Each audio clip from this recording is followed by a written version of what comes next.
അപ്പൊ ഇന്ന് നമ്മളോടൊപ്പം കുറെ കൊച്ചു കൂട്ടുകാരുണ്ട്, അവരെല്ലാരും ഉണ്ട്. അപ്പോ സംഭവം എന്താണ്? ഇത് കുട്ടിക്കളിയല്ല. അപ്പൊ ഇതെന്ത് കളിയാണെന്ന് നമുക്കറിയാം. അപ്പൊ നമ്മളോടൊപ്പം ആനന്ദുണ്ട്. ആനന്ദ് പറഞ്ഞു കൊടുക്കണം. ആനന്ദൊരു സംഭവം കാണിക്കും കേട്ടോ. അപ്പൊ നിങ്ങൾക്കൊരു ഹിന്റ് കിട്ടും ഇന്ന് നമ്മൾ എങ്ങോട്ടേക്കാണ് പോകുന്നത്. അപ്പൊ നമ്മുടെ വ്യൂവേഴ്സിനും നമ്മുടെ ഈ കൂട്ടുകാർക്കും വേണ്ടി ആനന്ദ ഹിന്റ് ഒന്ന് പൊളിച്ചേ. എന്താണ് സർപ്രൈസ്? നൂല്. ആർക്കെങ്കിലും എന്തെങ്കിലും ക്ലൂ വന്നോ? എന്താണ് പുള്ളി ചെയ്യാൻ പോണെന്ന്? ഇല്ല. നൂലെടുക്കുന്നു. കണ്ടോ? ഇപ്പൊ ഇത് കാണിച്ചപ്പോ എന്തെങ്കിലും ഹിന്റ് കിട്ടിയോ? ഒന്നും കിട്ടിയില്ല. ഇത്രയും കാണിച്ചിട്ട് ഒന്നും കിട്ടിയില്ല. എന്താണ് സംഭവം? എന്താ കാണിക്കുന്നത്? മാജിക്. ഇത്ര സമയം വേണോ പറയാൻ? കണ്ടോ, പുള്ളി നമുക്ക് മാജിക് കാണിക്കുകയാണ്.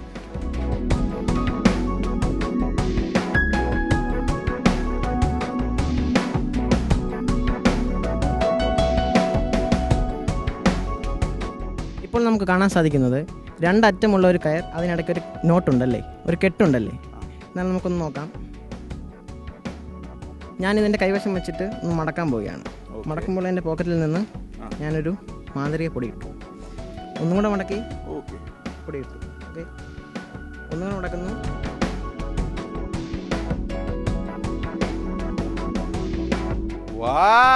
അടിപൊളി. ഒന്ന് കൈയടിച്ചേ.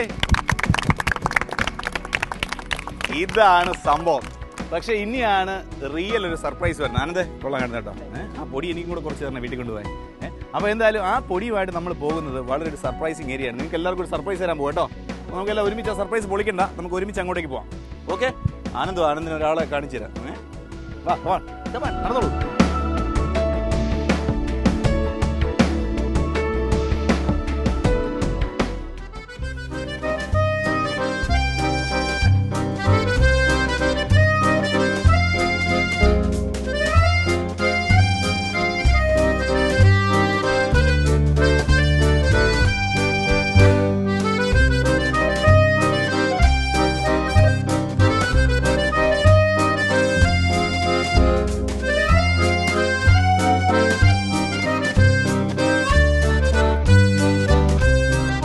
ഇത് കുട്ടിക്കളിയല്ല.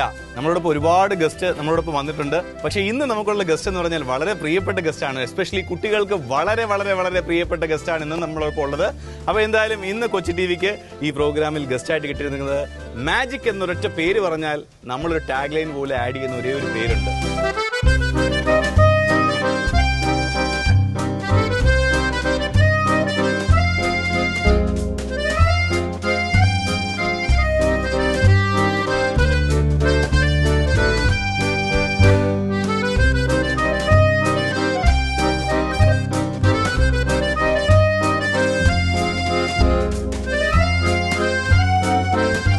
നിങ്ങളുടെ സ്വന്തം magic uncle magician Shri Gopinath Muthukad sir. Sir, welcome to the show. Sir, thank you so much. അപ്പൊ സർ, ഇന്ന് കുട്ടികൾക്ക് ഏറ്റവും കൂടുതൽ സംശയമുള്ളത് മാജിക്കിലാണ്. ഞാൻ തന്നെ ഒരു മാജിക് ഷോ കാണുമ്പോഴത്തേക്ക് ഇത് എങ്ങനെയെങ്കിലും പൊളിയണേ, ഇത് എവിടെ കണ്ടുപിടിക്കാം എന്ന് പറഞ്ഞാണ് നമ്മൾ നോക്കുന്നത്. അപ്പൊ ഇവർക്ക് ധാരാളം സംശയങ്ങളുണ്ട്. അപ്പൊ അങ്ങനെ അവരുടെ സംശയം തീർക്കാനായിട്ട് സാറുമായിട്ട് സംസാരിക്കാനും വേണ്ടി ചോദിക്കും. ആദ്യം ആരാ ചോദിക്കുന്നത്? മോള് ചോദിച്ചോ. ഈ മാജിക്കിൽ സാറിന്റെ ആദ്യ ഗുരു ആരാണ്? മോളെ, അങ്ങനെ ചോദിച്ചു കഴിഞ്ഞാൽ ഒരുപാട് ഗുരുക്കന്മാരുണ്ട്. ഞാൻ 5 വയസ്സാവുന്ന സമയത്ത് മാജിക്കിന് സ്വപ്നം കാണാൻ തുടങ്ങിയതാണ്. 10ാമത്തെ വയസ്സിൽ മാജിക് പഠിക്കാൻ തുടങ്ങി. മാജിക് പഠിക്കുന്നതിന് മുമ്പ് ആദ്യം ഞാൻ ജാലവിദ്യ പഠിച്ചു തുടങ്ങിയത് യഥാർത്ഥത്തിൽ എൻ്റെ അമ്മയുടെ അനിയത്തിയുടെ, അതായത് ചെറിയമ്മയുടെ മോനൊരു വിജയേട്ടനുണ്ടായിരുന്നു. വിജയേട്ടന് മാജിക്കൊന്നും അറിയില്ല. പക്ഷേ എവിടെ നിന്നൊക്കെയോ പഠിക്കുന്ന കുറേ കുസൃതി വിദ്യകൾ കൊണ്ടുവന്ന് എൻ്റെ വീട്ടിലൊന്ന് കാണിക്കും. വെള്ളി, ശനി, ഞായർ 3 ദിവസങ്ങളിൽ ഞാൻ അദ്ദേഹത്തിൻ്റെ ശിഷ്യനാണ്. ഞാൻ അസിസ്റ്റൻറ്റും പുള്ളി പെർഫോമറും. അപ്പോൾ ഞങ്ങളുടെ വീട്ടിൽ ചെറിയൊരു കളപ്പുരയുണ്ട്. ആ കളപ്പുരയ്ക്കകത്ത് വെച്ചിട്ടാണ് പെർഫോം ചെയ്യുന്നത്. മാജിക് എല്ലാം പൊളിയും അന്ന് കാണിക്കുന്ന മാജിക്. മനസ്സിലായില്ലേ? പക്ഷേ മാജിക്കിനോടുള്ള താല്പര്യം തോന്നി തുടങ്ങി കഴിഞ്ഞതിന് ശേഷം പിന്നെ ആദ്യമായിട്ട് ഞാൻ മാജിക് പഠിക്കാൻ വേണ്ടി അപ്രോച്ച് ചെയ്തൊരു പാമ്പാട്ടിയുടെ അടുത്താണ്. നിലമ്പൂരിൽ പാമ്പാട്ടി വരുന്നുണ്ട്. പാമ്പാട്ടി എന്ന് പറഞ്ഞാൽ ഈ തെരുവിൽ കാണിക്കുന്ന ജാലവിദ്യകൾ കാണിക്കുന്ന പാമ്പിനെയൊക്കെ കൊണ്ട് മാജിക് കാണിക്കുന്ന ആളാണ്. മരുന്ന് വിൽപ്പനയ്ക്ക് വേണ്ടി മാജിക്കിന് ഉപയോഗിക്കുന്ന ആളാണ്. അപ്പോൾ അവിടുന്ന് മാജിക് പഠിക്കാൻ എനിക്ക് അദ്ദേഹത്തിനോട് ചോദിച്ച സമയത്ത് അദ്ദേഹം ഒരു 25 രൂപ വേണം ഒരു മാജിക്കിന് എന്ന് പറഞ്ഞു. അപ്പം അന്ന് പൈസ കിട്ടുക ബുദ്ധിമുട്ടാണ്. ഞാൻ എന്ത് ചെയ്തു എന്നറിയാം? എൻ്റെ അച്ഛൻ്റെ പോക്കറ്റിൽ നിന്ന് 25 രൂപ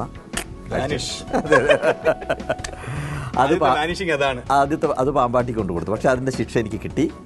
യഥാർത്ഥ മാജിക്കിൻ്റെ സൂത്രപ്പണിക്ക് പകരം കള്ളത്തരം പറഞ്ഞു തന്ന് പാമ്പാട്ടി എന്നെ പറ്റിച്ചു. അവിടുന്നാണ് തുടങ്ങുന്നത്. പക്ഷേ മനസ്സിൻ്റെ ഉള്ളിൽ നമ്മളൊരു ആഗ്രഹം തോന്നിക്കഴിഞ്ഞാൽ അത് പിന്നെ വിടരുത് അല്ലേ. നമ്മളൊരു ഡ്രീം ഉണ്ടായിക്കഴിഞ്ഞാൽ വിടരുത്. അതാണല്ലോ ഡ്രീം എന്ന് പറയുന്നത്, സ്വപ്നം എന്ന് പറയുന്നത്. അപ്പോൾ ആ സ്വപ്നം സാധിക്കാൻ വേണ്ടിയിട്ട് പിന്നെ എന്ത് ചെയ്യും എന്ന് ആലോചിച്ചു. അങ്ങനെയാണ് ഞാൻ കുറച്ചു കാലം ഞാൻ ഡാൻസ് പഠിച്ചിരുന്നു. അപ്പോൾ അക്കാലത്ത് RK മലയത്ത് എന്ന് പറയുന്നൊരു മജീഷ്യനെ പരിചയപ്പെട്ടു. മലയത്തിൻ്റെ കീഴിലാണ് ഞാൻ ആദ്യമായിട്ട് മാജിക് പഠിച്ചാൽ തുടങ്ങിയത്. അതിനുശേഷം പിന്നെ വാഴക്കുന്ന് നമ്പൂതിരി, അത് കഴിഞ്ഞ ശേഷം PC സർക്കാർ, പിന്നെ K ലാൽ എന്ന് പറയുന്ന അദ്ദേഹം ഭൂമിയിലില്ല, അദ്ദേഹത്തിൻ്റെ കീഴിൽ മാജിക് പഠിച്ചു. ഇപ്പോഴും ജാലവിദ്യ പഠിക്കുന്നുണ്ട്. ഇപ്പോൾ അമേരിക്കയിലെ ഡേവിഡ് കോപ്പർഫീൽഡ് എന്ന് പറയുന്നൊരു മജീഷ്യനുണ്ട്, അദ്ദേഹത്തിൻ്റെ കീഴിൽ മാജിക് പഠിക്കുന്നുണ്ട്. പഠനം തീരില്ല, ഇത് ഒരുപാടുണ്ട്. ഒരു കടൽ പോലെ പരന്ന് കിടക്കുന്നതാണ് ഈ അത്ഭുതങ്ങളുടെ ലോകം എന്ന് പറയുന്നത്. പഠനം ഇപ്പോഴും തുടരുന്നുണ്ട്, പഠിച്ചുകൊണ്ടിരിക്കുന്നു. ഒരു ഗുരുക്കന്മാരല്ല, ഒരുപാട് ഗുരുക്കന്മാരുണ്ട്, ഇപ്പോഴും സാർ പഠിച്ചുകൊണ്ടിരിക്കുകയാണ്. അപ്പോൾ സാർ വേറൊരു കാര്യം സാർ, ഞാൻ കുറച്ച് ശ്രദ്ധിച്ചിട്ടുള്ള സാറിൻ്റെ ശബ്ദത്തിൻ്റെ ഈ പെർഫോം ചെയ്യുന്ന ശബ്ദത്തിൻ്റെ വേരിയേഷനും മോഡുലേഷനും ആ ഒരു ക്ലാരിറ്റിയും ഇന്ന് ഏത് മലയാളത്തിലുള്ള മ്യൂസിഷ്യൻ എടുത്താലും സാറിൻ്റെ ശബ്ദം കോപ്പി ചെയ്ത് ചെയ്യുന്നത് കാണാം. ഈ ശബ്ദം മാജിക്കിന് വേണ്ടിയിട്ട് മാറ്റിയോ നാച്ചുറലി സാറിൻ്റെ ടോൺ എങ്ങനെയാണ്? ശബ്ദം നമുക്ക് അങ്ങനെ മാറ്റാൻ പറ്റില്ല. പക്ഷേ ഞാൻ എൻ്റെ ഭാഷ മാറ്റിയിട്ടുണ്ട്. കാരണം നിലമ്പൂരിൻ്റെ ഒരു പശ്ചാത്തലത്തിലുള്ള മലപ്പുറം ജില്ലയിലെ ഭാഷ ഇതല്ല. പക്ഷേ അത് ഈ ഭാഗത്ത് തെക്കൻ ജില്ലകളിലേക്കും അതുപോലെ തന്നെ മധ്യമേഖലയിലേക്കൊക്കെ വന്ന് പലരുമായിട്ട് സംസാരിച്ച് പിന്നെ സ്റ്റേജിലേക്ക് ഒരു കോമൺ ആയിട്ടൊരു ഭാഷ ഉണ്ടാക്കിയെടുത്ത് അങ്ങനെ മാറ്റിയെടുത്തതാണ്. ശബ്ദം എൻ്റെ ശബ്ദം തന്നെ. സാർ കുട്ടിക്കാലത്ത് ആദ്യമായി മാജിക് കാണിച്ചത് എവിടെ വെച്ചാണ്? ഞാൻ ആദ്യം മാജിക് കാണിച്ചത് നിലമ്പൂരിൻ്റെ അടുത്ത് ചുങ്കത്തറ എന്ന് പറയുന്ന ഒരു തലഞ്ഞി പള്ളിക്കകത്താണ്. പള്ളിയുടെ ഒരു പള്ളിപ്പെരുന്നാളിനെ അനുബന്ധിച്ചായിരുന്നു മാജിക് കാണിച്ചത്. പക്ഷേ സത്യം പറയാം, 2 മാജിക് കാണിച്ചു, 2 മാജിക്കും ഫ്ലോപ്പായി. മനസ്സിലായില്ലേ? കുറേ കാലം പ്രാക്ടീസ് ചെയ്തു, കണ്ണാടിയുടെ മുമ്പിലൊക്കെ പ്രാക്ടീസ് ചെയ്തു. അതിനുശേഷം ഗുരുവിൻ്റെ കൂടെ മാജിക് കാണിക്കാൻ അഭിമാനത്തോടു കൂടി എൻ്റെ അച്ഛനൊരു പുതിയ പാൻറ്റും ഷർട്ടൊക്കെ തന്നു, തയ്പ്പിച്ച് തന്നു. ആ കാലത്ത് അതൊക്കെ വലിയൊരു അത്ഭുതമാണ്. അങ്ങനെ മാജിക് പെർഫോം ചെയ്യാൻ വേണ്ടി കയറി. ആദ്യം ഒരു കയറ് മുറിക്കുന്ന മാജിക് കാണിക്കാൻ വേണ്ടിയിട്ട് തയ്യാറായി. അതിന് വേണ്ടിയിട്ട് ഓഡിയൻസ് ഒരാളെ വിളിച്ച സമയത്ത് എന്നേക്കാൾ ഹൈറ്റുള്ളൊരു കേടി പയ്യൻ സ്റ്റേജിൻ്റെ മുകളിൽ കയറി വന്നു. ഈ മൂക്കുന്നതൊക്കെ ഒലിപ്പിച്ച് മാങ്ങാക്കരയൊക്കെയായി ഷർട്ടിൻ്റെ ബട്ടനൊക്കെ ഓപ്പണായിട്ടിട്ട് ഇങ്ങനെ വന്നിട്ട് നോക്കി തന്നെ. അപ്പോൾ എൻ്റെ കുഞ്ഞ് കൈയാണ്, കൊച്ചുകുട്ടിയല്ലേ എന്ന്. കയ്യിനകത്ത് വേറൊരു കയറ് ഞാൻ ഒളിപ്പിച്ച് വെച്ചിട്ടുണ്ടായിരുന്നു. അവൻ നോക്കിയ സമയത്ത് ഈ കയറ് കണ്ടു. അവൻ്റെ കയ്യിൽ നിന്ന് ആ കയറ് പിടിച്ചു പോയതിന് ശേഷം പറയുന്നത് തട്ടിപ്പാണെന്ന് പറഞ്ഞിട്ട് മാജിക് ഫ്ലോപ്പായി. ഓഡിയൻസ് മുഴുവൻ കൂവി വിളിക്കാൻ തുടങ്ങി. ഞാൻ സ്റ്റേജിൻ്റെ പിന്നിലേക്ക് ഓടി. എൻ്റെ അച്ഛൻ വന്നതിന് ശേഷം പറഞ്ഞു വീണ്ടും സ്റ്റേജിലേക്ക് പോകാൻ പറഞ്ഞു. ഗുരു എന്നെ വീണ്ടും വിളിച്ചു. ഞാൻ വീണ്ടും സ്റ്റേജിലേക്ക് പോയി. ഒരു നാരങ്ങ മൾട്ടിപ്ലൈ ചെയ്യുന്ന മാജിക്കായിരുന്നു. അത് കാണിച്ച സമയത്ത് കൈയെല്ലാം വിറച്ച് നാരങ്ങയെല്ലാം താഴേക്ക് പോയി. 2 മാജിക് ഫ്ലോപ്പായി. മാജിക്കിന് എന്നെ പറ്റില്ലെന്ന് ഞാൻ തീരുമാനിച്ചു. മാജിക്കിന് ഞാൻ വിട്ടൊഴിഞ്ഞു. പക്ഷേ പിന്നീട് നമ്മൾ ഉള്ളിൽ കിടക്കുന്ന ഒരു തീക്കനൽ വന്നു കഴിഞ്ഞാൽ പിന്നെ പതുക്കെ ആളി കത്തും അല്ലേ. അതുകൊണ്ട് വീണ്ടും മാജിക്കിലേക്ക് വരാൻ നിർബന്ധിതനായി. അല്ലെങ്കിൽ മാജിക്ക് വീണ്ടും എന്നെ പ്രേരിപ്പിച്ചുകൊണ്ടിരുന്നു. അതുകൊണ്ട് ഇപ്പോൾ ഞാൻ മാജിക്കാരനായിട്ട് നിങ്ങളുടെ മുമ്പിലോ. അതാണ് കഥ. ഈ ഒരു കാര്യം പറഞ്ഞപ്പോഴേ അച്ഛൻ വീണ്ടും സാറിനെ കൊണ്ടുവന്നിരുന്നു. അന്നത്തെ മാജിക് ഫ്ലോപ്പ് ആയപ്പോൾ മോനെ ഇവ സ്റ്റേജിൽ ഒന്നുകൂടെ ചെയ്യുന്നു പറഞ്ഞു. ഫാമിലിയുടെ സപ്പോർട്ട് എത്രത്തോളം? ഫാമിലിയുടെ സപ്പോർട്ട് അച്ഛൻ്റെ ഭാഗത്തൊക്കെ ആദ്യം നല്ല സപ്പോർട്ടായിരുന്നു. അച്ഛനാണ് എന്നെ ഗുരുവിൻ്റെ അടുത്ത് കൊണ്ട് ചേർത്തത്. പക്ഷേ ഗ്രാജുവേഷൻ കഴിഞ്ഞതിന് ശേഷം 100% മാജിക്കിലേക്ക് ഞാൻ നീങ്ങുന്നു എന്ന് പറഞ്ഞപ്പോൾ അച്ഛനെതിരായി. ഞാൻ പിന്നെ LLBക്ക് എന്നെ ബാംഗ്ലൂർ കൊണ്ടുപോയി ചേർത്തു. ബാംഗ്ലൂരിൽ കൊണ്ടുപോയി ചേർക്കാനുള്ള കാരണം എൻ്റെ അച്ഛൻ അത്ര വിദ്യാഭ്യാസമൊന്നുമില്ല. അച്ഛനൊരു സാധാരണ കന്നുകൂട്ടുകാരനായിരുന്നു, ഒരു കൃഷിക്കാരനായിരുന്നു. പക്ഷേ അച്ഛന് അറിയാമായിരുന്നു, നല്ല ഉൾക്കാഴ്ചയുണ്ടായിരുന്നു അച്ഛന്. അപ്പോൾ അതുകൊണ്ട് അച്ഛൻ എന്നെ ബാംഗ്ലൂരിൽ കൊണ്ട് LLBക്ക് ചേർക്കാൻ കാരണം ദൂര സ്ഥലത്തേക്ക് പോകുന്ന സമയത്ത് മാജിക്കെല്ലാം വിട്ടുപോകുമല്ലോ എന്ന് അച്ഛൻ വിചാരിച്ചു. പക്ഷേ നടക്കില്ല. കാരണം നമ്മുടെ ഉള്ളിൽ അത്രമാത്രം അദമ്യമായിട്ടുള്ള ആഗ്രഹമാണ്. അതിങ്ങനെ ജ്വലിച്ച് നിൽക്കുകയാണ്. മാജിക്കുകാരനായേ അടങ്ങൂ എന്നുള്ള സ്വപ്നമാണ്. ഞാൻ നാട്ടിലേക്ക് തിരിച്ചു വന്നു. ഇപ്പോഴും എൻ്റെ ഡിഗ്രി മാർക്ക് ലിസ്റ്റ് കിടക്കുന്ന ബാംഗ്ലൂർ യൂണിവേഴ്സിറ്റിയിൽ എവിടെയോ ഒരു കോണിൽ കിടക്കുന്നുണ്ടാവും. തിരിച്ചു മേടിച്ചിട്ടില്ല. നാട്ടിലേക്ക് തിരിച്ചു വന്നു. അച്ഛനുമായിട്ട് പിണങ്ങി. അങ്ങനെ ഞാൻ 1 വർഷക്കാലം ഞങ്ങളുടെ ഒരു വീടിൻ്റെ തൊട്ടടുത്ത് റബ്ബർ ഷീറ്റ് അടിക്കുന്ന റാട്ടപ്പുര ഉണ്ടായിരുന്നു. ആ റാട്ടപ്പുരയ്ക്കകത്ത് 1 വർഷം താമസിച്ചു. പക്ഷെ അതുകൊണ്ട് എന്ത് നേട്ടം ഉണ്ടായെന്ന് വെച്ചാൽ ഹൗഡിനിയെ പറ്റിയുള്ളൊരു പുസ്തകം എൻ്റെ കയ്യിൽ കിട്ടി. സീക്രട്സ് ഓഫ് ഹുദിനി എന്ന് പറയുന്ന പുസ്തകം. അതിനകത്ത് ഹൗഡിനിയെക്കുറിച്ചുള്ള അദ്ദേഹത്തിൻ്റെ മാജിക്കിൻ്റെ സീക്രട്സ്, അതുപോലെ തന്നെ എസ്കേപ്പിൻ്റെ സീക്രട്ടൊക്കെ പഠിച്ചിട്ടാണ് 995 ആദ്യമായിട്ട് ഫയർ എസ്കേപ്പ് ആക്ട് എന്ന് പറയുന്ന മാജിക്ക് ഇവിടെ പുത്തരിക്കണ്ടം മൈതാനത്ത് തിരുവനന്തപുരത്ത് ആദ്യമായിട്ട് ഞാൻ ചെയ്യുന്നത്. അപ്പോൾ നമ്മൾ ഇത്തരം കാര്യങ്ങൾ നമുക്ക് പിന്തിരിപ്പിക്കുന്ന ഒരുപാട് കാര്യങ്ങൾ നമ്മുടെ ലൈഫിലുണ്ടാവും. പക്ഷേ അതിനൊക്കെ നമ്മൾ പോസിറ്റീവായിട്ട് കാണണം. മനസ്സിലായില്ലേ? ഏത് വീഴ്ചയെയും നമ്മൾ പോസിറ്റീവായിട്ട് കാണാൻ വേണ്ടി ചിരിച്ചു കഴിഞ്ഞാൽ ജീവിതം സുഖമാണ്. വീഴുന്നത് ഒരു തെറ്റല്ല ഒരിക്കലും. പക്ഷേ വീണെടുത്ത് നമ്മൾ എണീക്കാതിരുന്നാൽ അത് തെറ്റാണ്. മനസ്സിലായില്ലേ? അപ്പോൾ അതിനുശേഷം അച്ഛനുമായിട്ട് പിണങ്ങിയെങ്കിൽ പോലും ഞാൻ ആ ഡ്രീം വിടാതെ, സ്വപ്നം വിടാതെ മാജിക്കിൻ്റെ രംഗത്തേക്ക് തന്നെ വരാൻ വേണ്ടി കൊതിച്ച് ഒരു ചെറിയ ട്രൂപ്പ് ഉണ്ടാക്കി. ആ ട്രൂപ്പിന് പോകാൻ വേണ്ടിയിട്ടൊരു പഴയ ബസ് മേടിച്ചു. KLM 3037 എന്നായിരുന്നു ബസ്സിൻ്റെ നമ്പർ. അതിന് പൈസ ഇല്ലാത്തതിൻ്റെ പേരിൽ ഒരു സേട്ടുവിൻ്റെ കയ്യിൽ നിന്ന് കുറേ അടവ് മേടിച്ച് സ്കൂൾ ഷോസൊക്കെ നടത്തിയ കുറച്ച് പൈസയായിട്ട് ആ ബസ് മേടിച്ചു. പക്ഷേ വിചാരിച്ചതുപോലെ ഷോസ് ഒന്നും കിട്ടിയില്ല. ബസ്സിൻ്റെ അടവ് അടയ്ക്കാൻ പറ്റിയില്ല. വണ്ടി പിടിച്ചു കൊണ്ടുപോകുന്നുള്ള ഘട്ടം വന്ന സമയത്ത് ഞാൻ അച്ഛനോട് വീണ്ടും പോയി പൈസ ചോദിച്ചു. അച്ഛൻ തരില്ല എന്ന് പറഞ്ഞു. ഞാൻ സൂയിസൈഡ് ചെയ്യാൻ തീരുമാനിച്ചു. പക്ഷേ വിചാരിച്ചതുപോലെ ഷോസ് ഒന്നും കിട്ടിയില്ല. ബസ്സിൻ്റെ അടവ് അടയ്ക്കാൻ പറ്റിയില്ല. വണ്ടി പിടിച്ചു കൊണ്ടുപോകുന്നുള്ള ഘട്ടം വന്ന സമയത്ത് ഞാൻ അച്ഛനോട് വീണ്ടും പോയി പൈസ ചോദിച്ചു. അച്ഛൻ തരില്ല എന്ന് പറഞ്ഞു. ഞാൻ സൂയിസൈഡ് ചെയ്യാൻ തീരുമാനിച്ചു. അങ്ങനെ വീടിൻ്റെ അടുത്തൊരു ട്രാൻസ്ഫോമർ ഉണ്ടായിരുന്നു. അതിൻ്റെ മുകളിൽ കയറി പിടിക്കാൻ വേണ്ടി ശ്രമിക്കുന്ന സമയത്ത് എൻ്റെ കൂടെ പഠിച്ച ഒരു രാജൻ എന്ന് പറയുന്ന ഒരു കൂട്ടുകാരൻ വന്നതിന് ശേഷം എന്നെ താഴേക്ക് വലിച്ചിട്ടു. അതുകൊണ്ടാണ് ഇപ്പോൾ നമ്മളിങ്ങനെ സംസാരിച്ചുകൊണ്ടിരിക്കുന്നത്. മനസ്സിലായില്ല? അപ്പോൾ ഇതൊക്കെ ലൈഫിലുണ്ടാവും. നമ്മൾ പ്രതിസന്ധികളെ അതിജീവിക്കാൻ വേണ്ടിയിട്ട് നമ്മൾ കരുത്തുണ്ടാവുക എന്ന് പറയുന്നതാണ് ലൈഫിൽ നമ്മൾ നേരിടേണ്ട ഏറ്റവും വലിയ ഒരു പാഠം എന്ന് പറയുന്നത്. ഓക്കെ, മനസ്സിലായില്ലേ? ലൈഫിൽ ഒരുപാട് സ്ട്രഗിൾ ഉണ്ടാവും. സ്ട്രഗിൾ ഉണ്ടായാലേ ഇതുപോലെ സക്സസ്ഫുൾ ആയിട്ട് നമുക്ക് നിൽക്കാൻ പറ്റും. അപ്പോൾ ആ സ്ട്രഗിൾസ് എല്ലാം നിങ്ങൾ തരണം ചെയ്ത് വേണം പോകാൻ. എന്ന് വെച്ച് ട്രാൻസ്ഫോമർ കയറി പിടിക്കരുത്. വലിയൊരു അന്തമാകാം. അപ്പോൾ ഐഡിയ ഉപയോഗിക്കാമല്ലോ. എപ്പോഴും ഒരു രാജൻ ഉണ്ടാവില്ല വലിച്ചിടാനുള്ള ഓർക്ക. കുട്ടിക്കാലത്ത് സാറിൻ്റെ മാജിക് എന്ന് പറയുമ്പോൾ സാറിൻ്റെ മനസ്സിൽ ആദ്യം വരുന്ന ഒരു കാര്യം? മാജിക് എന്ന് പറയുമ്പോൾ എൻ്റെ മനസ്സിൽ ആദ്യം വരുന്നൊരു കാര്യം എന്താണെന്ന് വെച്ചാൽ എൻ്റെ അമ്മ എനിക്ക് കാണിച്ചു തന്നൊരു അത്ഭുതമാണ്. ഞാൻ ജീവിതത്തിൽ ആദ്യമായിട്ട് കാണുന്നൊരു അത്ഭുതം എന്ന് പറയുന്നത് എൻ്റെ അമ്മ കാണിച്ചതാണ്. അമ്മയ്ക്ക് മാജിക്കൊന്നും അറിയില്ല. പക്ഷേ ഞാൻ പറഞ്ഞില്ല, എൻ്റെ അച്ഛൻ്റെ സാധാരണ കൃഷിക്കാരനായിരുന്നു. അപ്പോൾ അച്ഛൻ രാവിലെ ഞാൻ വീട്ടിലെ ഇളയ മോനാണ്. അപ്പോൾ എന്നും രാവിലെ അച്ഛൻ പ്രഭാത ഭക്ഷണം കഴിക്കുന്നതിൻ്റെ ഒരു ചെറിയ പോർഷൻ എനിക്ക് എടുത്തു വയ്ക്കും. ഏട്ടന്മാരൊക്കെ പ്രഭാത ഭക്ഷണം കഴിക്കും, ബ്രേക്ക്ഫാസ്റ്റ് കഴിക്കും. പക്ഷേ എനിക്ക് അച്ഛൻ്റെ ഒരു ചെറിയ പോർഷൻ ഉണ്ടാവും. അതിനകത്ത് ചട്നി കൂട്ടി ഇങ്ങനെ കുഴച്ചിട്ടുള്ളൊരു ലേശം ദോശയുണ്ടാവും, അല്ലെങ്കിൽ കടല കൂട്ടി കഴിച്ചിട്ടുള്ളൊരു ഒരു പുട്ടിൻ്റെ കഷ്ണം ഉണ്ടാവും. അതാണ് എൻ്റെ ആദ്യത്തെ ഒരു ഊർജ്ജം എന്ന് പറയുന്നത്. അപ്പോൾ അച്ഛൻ മരിക്കുന്നവരെ എന്നെ കുട്ടിയെന്നാണ് വിളിച്ചിരുന്നത്. അപ്പോൾ അച്ഛൻ അടുക്കളയ്ക്ക് നോക്കിയിട്ട് ഇങ്ങനെ വിളിക്കും. അച്ഛൻ ഉമ്മറത്തുന്ന ഭക്ഷണം കഴിക്കുക. അപ്പോൾ കുട്ടിയേന്ന് വിളിക്കും. അപ്പോൾ ഞാൻ നേരെ ഓടി ചെല്ലും. ഒരു പാത്രത്തിനകത്ത്, ഒരു കിണ്ണത്തിനകത്ത് അച്ഛൻ ലേശം ഭക്ഷണം എടുത്ത് വെച്ചിട്ടുണ്ടാവും.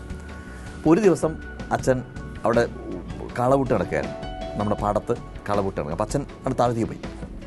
ഞാൻ വിളി കേൾക്കാത്ത സമയത്ത് നേരെ ഓടിപ്പോയി നോക്കുമ്പോൾ അതിനകത്ത് ഭക്ഷണമില്ല. അപ്പോൾ ഞാൻ കരഞ്ഞു, കുട്ടിയായിരിക്കുമ്പോൾ. അപ്പോൾ അമ്മ പെട്ടെന്ന് വന്നതിന് ശേഷം എന്താ പ്രശ്നം എന്ന് ചോദിച്ചപ്പോൾ ഞാൻ പറഞ്ഞു അച്ഛൻ്റെ ബാക്കിയില്ല എന്ന് പറഞ്ഞു കരഞ്ഞു. അപ്പോൾ അമ്മ ഒരു വാഴയുടെ ഇല കൊണ്ടുവന്നതിന് ശേഷം ഈ പാത്രത്തിൻ്റെ മേളിൽ വെച്ചിട്ട് എടുത്തിട്ട് പറഞ്ഞു അതിനകത്തുണ്ടല്ലോ എന്ന് പറയുമ്പോൾ ഒരു പുട്ടിൻ്റെ കഷ്ണം അതിനകത്തുണ്ട്. അതാണ് ലൈഫിൽ ഞാൻ കണ്ട ആദ്യത്തെ ഇന്ദ്രജാലം എന്ന് പറയുന്നത്, ആദ്യത്തെ മാജിക് എന്ന് പറയുന്നത്. അപ്പോൾ അങ്ങനെ നമ്മുടെ കണ്ണിൽ വിസ്മയങ്ങൾ വിരിയിക്കാൻ വേണ്ടിയിട്ട് നമ്മൾ അച്ഛനും അമ്മയൊക്കെ നമ്മളത് ഫോളോ ചെയ്യുന്നിടത്താണ് നമ്മുടെ ജീവിതത്തിൽ നമ്മുടെ ഭാഗമാവുന്നത്. മനസ്സിലായില്ല? ഒരു ആർട്ടിനെ നമുക്ക് ഇഷ്ടപ്പെട്ട് കഴിഞ്ഞാൽ അതിനകത്ത് തന്നെ ഉറച്ചു നിൽക്കാൻ വേണ്ടി നമ്മൾ എടുക്കുന്നൊരു തീരുമാനം. നിങ്ങൾ ജീവിതത്തിൽ ഇങ്ങനെ ഒരുപാട് വഴിക്ക് പോകും, പല കാഴ്ചകൾ കാണും.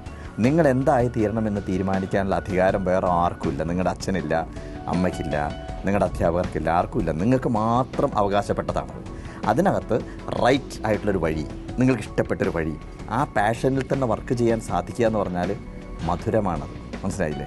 സുഖകരമാണത്, സുന്ദരമാണത്. അതാണ് പറയാനുള്ളത്. So follow your passion passionately, എന്തൊക്കെ തന്നെ വന്നാലും കേട്ടോ. അടുത്ത ആളാരാ? അങ്കിൾ, കുട്ടിക്കാലത്ത് ഒരുപാട് രസകരമായ അനുഭവങ്ങൾ അങ്കിളിന് ഉണ്ടായിട്ടുണ്ടല്ലോ, അതിലൊരെണ്ണം നമ്മളുമായിട്ട് പങ്കുവയ്ക്കാമോ? അയ്യോ, ഇതൊക്കെ തന്നെ ഒരുപാട് അനുഭവങ്ങളല്ലേ. കുഞ്ഞുനാളിൽ അനുഭവങ്ങളല്ലേ ഉള്ളൂ. കാരണം നിങ്ങൾ വളരുന്ന ഇപ്പോഴത്തെ ഒരു അന്തരീക്ഷമല്ല നമ്മളൊക്കെ വളരുന്ന അന്തരീക്ഷം എന്ന് പറയുന്നത്. വളരെ ഒരു കുഗ്രാമം. ആ ഗ്രാമത്തിനകത്ത് എന്താ പറയുക, ചിമ്മിനി വിളക്കിൻ്റെ പ്രകാശത്തിൽ നമ്മൾ പരസ്പരം കണ്ടിരുന്ന ഒരു കാലം. അവിടെ ഇലക്ട്രിസിറ്റി ഇല്ല, ബസ്സില്ല, ഒരു 5-8 കിലോമീറ്റർ നടന്ന് യാത്ര ചെയ്ത് സ്കൂളിലേക്ക് പോകുന്ന ഒരു കാലം. ആ യാത്രയ്ക്കടുത്തൊക്കെ അനുഭവിക്കുന്ന സുഖങ്ങളും പരിഭവങ്ങളും പിണക്കങ്ങളും ഇതൊക്കെ തന്നെയാണ് ഏറ്റവും സുഖകരമായിട്ടുള്ള കാര്യം എന്ന് പറയുന്നത്. മനസ്സിലായില്ലേ? അപ്പോൾ അവിടെ ഒരു കുടുംബം എന്ന് പറയുമ്പോൾ കൂടുമ്പോൾ ഇമ്പമുള്ളതെന്ന് നമ്മൾ പറയില്ലേ, എല്ലാവരും ഒരുമിച്ച് നിൽക്കുന്ന ഒരു അന്തരീക്ഷം. അവിടെ ഒരു മുത്തച്ഛൻ, ഒരു മുത്തശ്ശി, ഒരു അമ്മ, ഒരച്ഛൻ, ഒരു ഏട്ടൻ, ഒരേടത്തി, ഒരു അനിയൻ, ഇതെല്ലാം കൂടിയിട്ടുണ്ടാകുന്നൊരു സമ്മിശ്രമായിട്ടുള്ളൊരു അനുഭവം എന്ന് പറയുന്നത്, അതാണ് ഏറ്റവും രസകരമായിട്ടുള്ള അനുഭവം എന്ന് പറയുന്നത്. ഇപ്പം നമുക്ക് നഷ്ടപ്പെട്ടുകൊണ്ടിരിക്കുന്നത് ഇതൊക്കെ തന്നെയാണ് അല്ലേ. നമ്മളെല്ലാം അങ്ങനെ ഒറ്റപ്പെട്ട് വേർതിരിച്ച് നമ്മളിങ്ങനെ പതുക്കെ അകന്നുകൊണ്ടിരിക്കുകയാണ്. അതൊക്കെ മാറി ഒരുമിച്ച് നിൽക്കുന്ന ഒരു സുഖം എന്ന് പറയുന്നൊരു സുഖം തന്നെയാണ് അല്ലേ. നമ്മൾ ഓർത്ത് നോക്കിയേ അല്ലേ. ചേറിൻ്റെ മണം, നെല്ലിൻ്റെ മണം, നെല്ലിങ്ങനെ മുറ്റത്ത് വിതയ്ക്കുന്ന സമയം അല്ലെങ്കിൽ മെതിക്കുന്ന സമയത്ത് അതിൻ്റെ ചൊറിച്ചിൽ, നമ്മുടെ ശരീരത്തിൽ മുഴുവൻ ചൊറിച്ചിൽ, ഇതൊക്കെ ഉണ്ടാകുന്നൊരു അനുഭവം. ഭക്ഷണം കഴിക്കുന്ന സമയത്ത് ഇവിടെ എന്താ വിളിക്കുന്നത് എനിക്കറിയാം, പാറ്റകളും കോട്ടരുമകളൊക്കെ വന്നതിന് ശേഷം ഭക്ഷണത്തിൽ ചാടുന്നതും, ഇങ്ങനെ ബുദ്ധിമുട്ടുകളും രസങ്ങളും തമാശകളും കലർന്ന ഒരു അന്തരീക്ഷം എന്ന് പറയുന്നത് അതൊക്കെയാണ് സുഖം. അതായത് കറണ്ട് ഇല്ലാത്തൊരു കാലം, ഈ ചേറിൻ്റെ കാലം, ഇതെല്ലാം ഞാൻ മുഖത്ത് നോക്കിയിട്ട് ഞാൻ ഉദ്ദേശിക്കുകയായിരുന്നു എത്ര വയസ്സായി കാണും ഈ സൗന്ദര്യത്തിന്റെ ഒരു മാജിക്. ആ മാജിക് ഒന്ന് പറഞ്ഞു തരാമോ? അല്ലേ, നമ്മൾ മമ്മൂക്ക നമുക്കുണ്ട്, അതിനേക്കാളും മാജിക് ഉണ്ട്. എന്ന് സൗന്ദര്യത്തിന് മാജിക് കൂട്ടാൻ പറ്റുമെങ്കിലേ നമുക്കൊന്ന് ഉപയോഗിക്കാമല്ലോ. സൗന്ദര്യമായിട്ടിരിക്കാനായിട്ട് നമുക്ക് എന്താണ് മാജിക്കുള്ളത്? സൗന്ദര്യമായിട്ടിരിക്കാനുള്ളൊരു കാര്യം എന്താ, എപ്പോഴും ചിരിച്ചുകൊണ്ടിരിക്കുക. നമ്പർ 1. ഒന്ന്, ഓക്കെ, എല്ലാ കാര്യങ്ങളെയും പോസിറ്റീവായിട്ട് കാണാം. എല്ലാ കാര്യങ്ങളും എന്ത് നെഗറ്റീവായിട്ട് സംഭവിച്ചു കഴിഞ്ഞാലും B positive, always positive. Passion, നിങ്ങളുടെ പാഷൻ എന്താണോ, നിങ്ങൾ എന്തിനെയാണോ ഇഷ്ടപ്പെടുന്നത് ആ മേഖലയിൽ വർക്ക് ചെയ്യാൻ സാധിക്കുക. അതാണ് സുഖകരമായിട്ടുള്ള അന്തരീക്ഷം. ഞാനെന്ന് പറയുന്നത്, എന്നെ സംബന്ധിച്ചോളം എൻ്റെ മേഖല എന്ന് പറയുന്നത് മാജിക്കാണ്.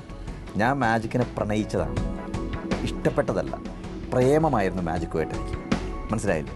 ഒരു കാമുകിയെ കൊണ്ട് നടക്കുന്നത് പോലെ കൊണ്ട് നടന്നതാണ് ഞാൻ മാജിക്കിന്. എനിക്ക് പ്രായമായി, പക്ഷേ മാജിക്കിന് പ്രായമായിട്ടില്ല. ഇപ്പോഴും മാജിക് എന്ന് പറയുന്നത് വളരെ ഒരു ചെറിയൊരു കൊച്ചു യുവതിയാണ്.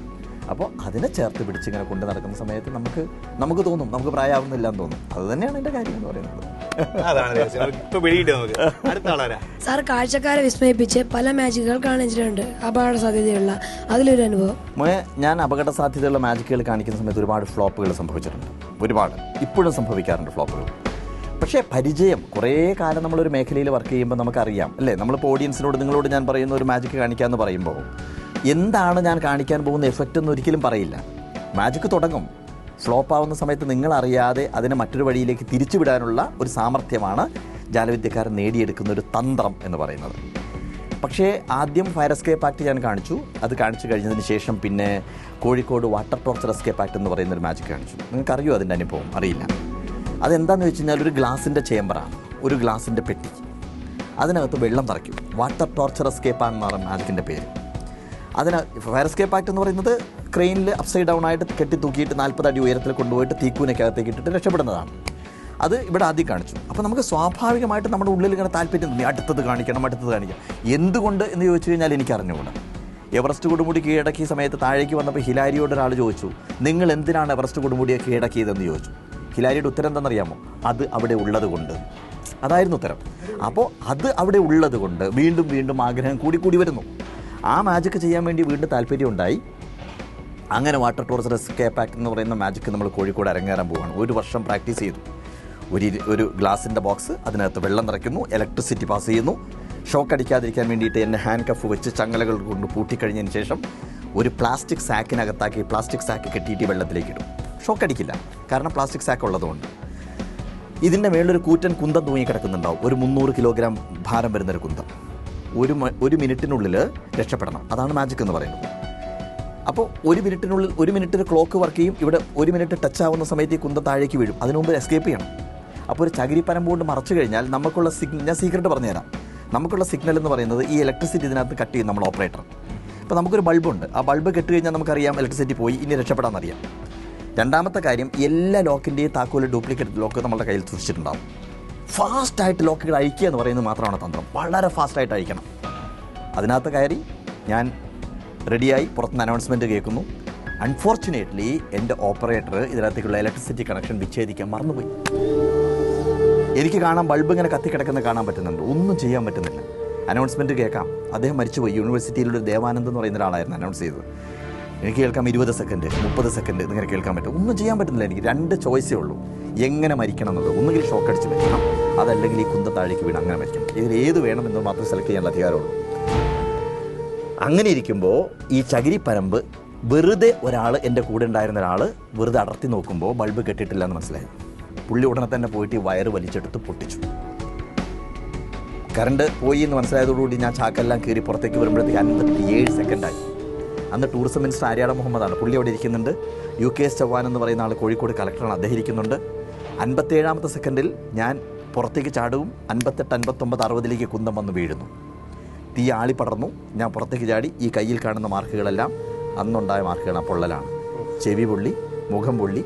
നേരെ കളക്ടർ എന്നെ വണ്ടിയിലേക്ക് എടുത്തിട്ടു, വീട്ടിലേക്ക് കൊണ്ടുപോയി. അപ്പം മുഖം ഇങ്ങനെ കാളുന്നുണ്ട് എനിക്ക്. അപ്പോൾ മനസ്സിലായി ഞാൻ മുഖം പോയി എന്ന് വിചാരിച്ചു. കളക്ടർ വീട്ടിൽ ചെന്ന് നേരെ കണ്ണാടി നോക്കി വലിയ കുഴപ്പം സംഭവിച്ചിട്ടില്ല. ഇങ്ങനെയുള്ള ഒരുപാട് അനുഭവങ്ങൾ ഉണ്ടായിട്ടുണ്ട്. പക്ഷേ അമ്മയൊക്കെ ഓരോ പ്രോഗ്രാമിന് പോകുന്ന സമയത്ത് കരയും, പോവരുതെന്ന് പറയും. പക്ഷേ എന്തുകൊണ്ടോ ഒരു ഉൾവിളി ഉണ്ടാവും, ചെയ്യണം എന്നുള്ളത്. അതാണ് അതിൻ്റെ കാരണം എന്ന് പറയും. ഭാഗ്യത്തിൻ്റെ ഒരു എലമെന്റ് ഞാനിതിനകത്ത് ഭാഗ്യം കാണുന്നില്ല. എന്നോട് പണ്ട് അച്ഛൻ പറയുമായിരുന്നു, താൻ പാതി ദൈവം പാതി എന്നൊന്നും പറഞ്ഞു നടക്കരുത്, മുഴുവൻ നീയാണ്, നീ വർക്ക് ചെയ്താൽ നിനക്ക് റിസൾട്ട് ഉണ്ടാവും. എന്നോട് അച്ഛൻ അങ്ങനെയാണ് പറഞ്ഞിട്ടുള്ളത്. അല്ലാതെ ദൈവത്തിനൊന്നും പഴി പറഞ്ഞിട്ട് കാര്യമില്ല. നിങ്ങൾ വർക്ക് ചെയ്താൽ നിങ്ങൾക്ക് റിസൾട്ട് ഉണ്ടാവും, അതല്ലെങ്കിൽ ചെയ്യരുത്. അതാണ് അച്ഛൻ എനിക്ക് പറഞ്ഞു തന്നിട്ടുള്ള പാഠം മനസ്സിലായി?